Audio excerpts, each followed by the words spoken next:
श्री गणेशाय नमः। सर्व मंगल मांगल्ये शिवे सर्वार्थ साधिके शरण्ये त्र्यंबके गौरी नारायणी नमोस्तुते। आज मैं आपको एक ऐसी पावन कथा सुनाने जा रहा हूँ जिसे सुनने और वैसे करने मात्र से माता महालक्ष्मी प्रसन्न होती हैं और घर आंगन में सुख समृद्धि का स्थायी वास होता है। एक समय महर्षि श्री वेदव्यास जी हस्तिनापुर पधारे। उनके आगमन का समाचार पाते ही महाराज धृतराष्ट्र आदर सहित महल से बाहर आए और मुनि का स्वागत किया। वे उन्हें राजमहल में ले गए और स्वर्णासन पर विराजमान किया।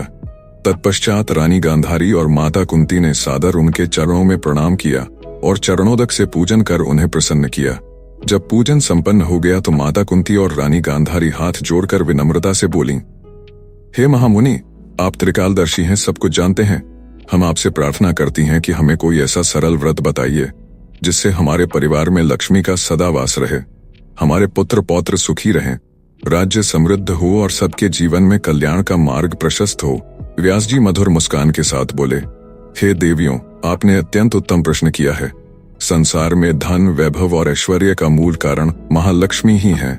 यदि वे प्रसन्न हो तो निर्धन भी राजा बन सकता है और यदि वे अप्रसन्न हो जाएं तो राजमहल भी निर्धनता का अनुभव करने लगता है। अतः महालक्ष्मी की उपासना करना परम आवश्यक है। यह श्री महालक्ष्मी अष्टमी व्रत है। इसे जो कोई श्रद्धा और भक्ति से करता है उसके घर आंगन में लक्ष्मी जी का स्थायी निवास हो जाता है। यह व्रत प्रतिवर्ष आश्विन मास की कृष्ण अष्टमी को विधि पूर्वक किया जाता है। गांधारी और कुंती ने पुनः निवेदन किया, हे गुरुवर, कृपा करके हमें इस व्रत की पूरी विधि विस्तार से बताइए। व्यास जी ने कहा, यह व्रत भाद्रपद शुक्ल अष्टमी से आरंभ होता है। इस दिन स्नान कर शुद्ध होकर 16 सूत के धागों का डोरा बनाइए। उसमें 16 गांठ लगाकर हल्दी से पीला कर लें। प्रतिदिन उस डोरे को 16 दूब और 16 गेहूं अर्पित करें। जब आश्विन कृष्ण अष्टमी का दिन आए तब उपवास रखकर एक सुंदर मिट्टी के हाथी पर महालक्ष्मी जी की प्रतिमा स्थापित कर विधि पूर्वक पूजन करें। इस व्रत को जो व्यक्ति करता है वह कभी दरिद्र नहीं होता और उसके जीवन में ऐश्वर्य की वृद्धि होती है। इतना कहकर व्यास जी ने उन्हें आशीर्वाद दिया और अपने आश्रम को लौट गए। अब समय बीता। जब भाद्रपद शुक्ल अष्टमी आई तो गांधारी और कुंती ने नगर की स्त्रियों के साथ मिलकर इस व्रत का आरंभ किया। वे प्रतिदिन श्रद्धा और भक्ति के साथ 16 गांठों वाले डोरे की पूजा करती और दूब गेहूं चढ़ाती। इस प्रकार 15 दिन बीत गए और 16वां दिन अर्थात आश्विन कृष्ण अष्टमी का पावन अवसर आ पहुंचा। उस दिन गांधारी ने बड़े धूमधाम से पूजन की तैयारी की। उसने अपने पुत्रों से एक विशाल मिट्टी का हाथी बनवाया और नगर की प्रतिष्ठित महिलाओं को अपने महल में आमंत्रित किया। सब स्त्रियां सज संवर कर पूजा की थालियां लेकर गांधारी के महल पहुंची। महल संगीत और उल्लास से गूंज उठा, किंतु कुंती को न तो बुलावा भेजा गया और न ही कोई महिला उनके पास आई। यह देखकर कुंती का हृदय दुख और अपमान से भर उठा। कुंती ने सोचा, गांधारी ने जानबूझकर मेरा अपमान किया है। यह लक्ष्मी पूजन का दिन है और मुझे ही इससे वंचित कर दिया गया। कितना बड़ा अन्याय है यह। वे उदास होकर महल में बैठ गईं और पूजा की कोई तैयारी नहीं की। तभी उनके 5 पुत्र युधिष्ठिर, भीम, अर्जुन, नकुल और सहदेव वहां आए और माता को उदास देखकर कारण पूछा। कुंती ने आंसुओं से भरी आंखों से कहा, हे पुत्रों, आज महालक्ष्मी जी का व्रत है। गांधारी ने नगर की सभी महिलाओं को आमंत्रित कर लिया और अपने 100 पुत्रों से एक विशाल मिट्टी का हाथी बनवाकर पूजन का आयोजन किया। सभी स्त्रियां वहां चली गईं। मेरे यहाँ कोई नहीं आया और न ही मुझे बुलाया गया। यह मेरे लिए बड़ा अपमान है। यह सुनकर अर्जुन ने तुरंत माता के आंसू पोंछे और दृढ़ स्वर में कहा, हे माता, आप चिंता न करें।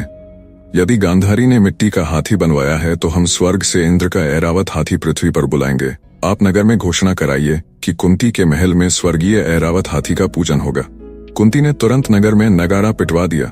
समाचार चारों ओर फैल गया कि कुंती के महल में स्वर्ग से इंद्र का ऐरावत हाथी उतरेगा और उसका पूजन होगा। यह सुनते ही नगरवासियों में उत्साह की लहर दौड़ गई। सभी नर नारी, बच्चे, बूढ़े महल की ओर उमड़ पड़े। उधर अर्जुन ने अपने दिव्य बाणों से आकाश की ओर संकेत कर इंद्र के हाथी ऐरावत को बुला लिया। कुछ ही समय में आकाश में अद्भुत दृश्य प्रकट हुआ। विशाल श्वेत ऐरावत हाथी, जिसकी 4 दांतें थीं और जिसका शरीर दिव्य आभा से चमक रहा था, स्वर्णाभूषणों से सुसज्जित होकर पृथ्वी की ओर उतरने लगा। उसकी घंटियों और आभूषणों की ध्वनि गंभीरी प्रतीत हो रही थी। नगरवासी विस्मय और आनंद से भर गए। वे जय जयकार के नारे लगाने लगे।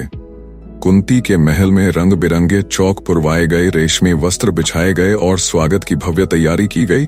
नगरवासी पंक्तिबद्ध खड़े थे, हाथों में फूल मालाएं, अबीर, गुलाल और केसर लिए हुए। जैसे ही ऐरावत आकाश से उतरा और महल के प्रांगण में खड़ा हुआ, सब ओर हर्षध्वनि गूंज उठी।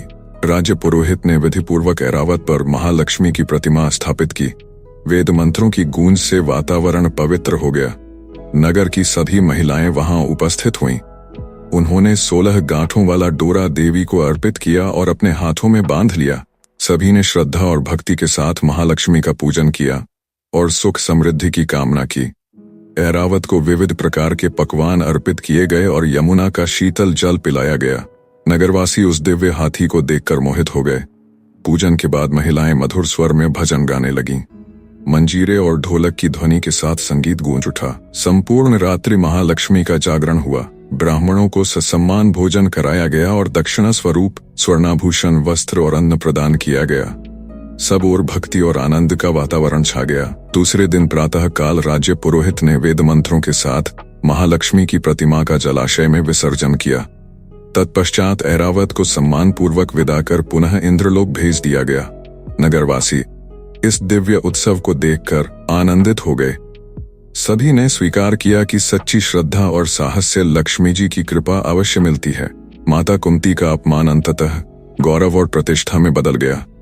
कहा गया है कि इस प्रकार अष्टमी महालक्ष्मी पूजन की परंपरा स्थापित हुई। जो भी श्रद्धा और नियम से यह व्रत करता है, उसके घर आंगन में माता लक्ष्मी का स्थायी निवास होता है। उसका परिवार सुख, ऐश्वर्य और वैभव से भर जाता है। दरिद्रता सदा के लिए दूर हो जाती है और जीवन में मंगल ही मंगल होता है। कहानी यहीं समाप्त होती है, लेकिन हमारी मुलाकात यहीं खत्म नहीं होती। अगली कहानी में आपको और भी अद्भुत प्रसंग मिलेगा। अगर ये कथा आपके दिल को छू गई हो तो चैनल को सब्सक्राइब करके जुड़े रहिए ताकि अगली बार हम फिर मिलें।